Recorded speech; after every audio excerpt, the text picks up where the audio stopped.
So we've got the people, we've got the activities, and now we need metrics within the marketplace to track success or failure for our political policies. These metrics include average income for individuals, median household income, GDP, which is a measure of the productivity of a country, jobs, which is obviously the demand for labor and probably the most important metric for laborers, unemployment, which is extremely important, and that does not measure the total number of people who don't have jobs. It measures the total number of people that are actively looking for jobs that cannot currently find jobs. So people that have jobs and that are looking for jobs are considered the active labor pool, and the unemployment rate is the measure within that group of people. It's the measure of how many of those people are unable to find work currently. Then you also have the labor participation rate, which is a measure of the total available labor supply and what percentage of those are actually working. So that's more of what you would think an unemployment rate would probably be, but it's different, labor participation rate. And as the labor participation rate goes up, that increases the number of jobs and economically active people that we have relative to the population. And obviously that is better because that would mean we're more productive, we have more value relative to the cost of living for all of those human beings. Balance of trade would be another one. The inflation rate would be another one. Interest rates are another one. And then the value of different currencies and commodities across the world, including things like oil and gold. All those kinds of numbers are good to track, just in order to kind of understand what's happening in the economy, and then also to determine what success and failure looks like.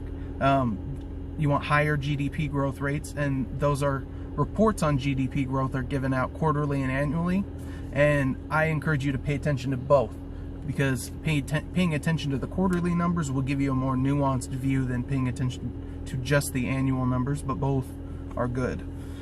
The jobs rate is announced on the first Friday of every month, so look out for those reports.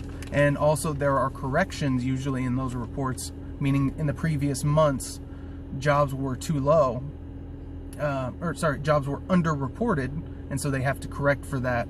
So pay attention to that, because if there's often lots of upward corrections, then that means that the initial numbers are consistently underreported, and then if the corrections are constantly downward, the initial numbers are usually overreported, and that will give you a more accurate sense of those numbers when they come out every month and what they actually mean. Because if you know every single month is going to have an eventual downward or upward correction, then you can correct for that when they come out initially, and then most of the time you will be right or wrong. The unemployment rate is actually weekly. Numbers come out on that weekly often. And then another metric to pay attention to would be cost of living, which is basically, rent, utilities, food, clothing, gas, things like that.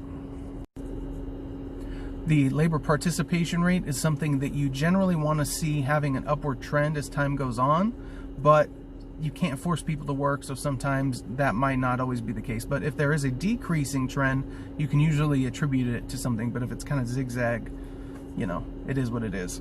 1950 to 2000, we had a steadily increasing labor participation rate, and then starting from 2000 to 2016, that trend reversed, and we had consistent 16 years of a downward slope in the labor participation rate, and we've seen a leveling out so far in the Trump administration.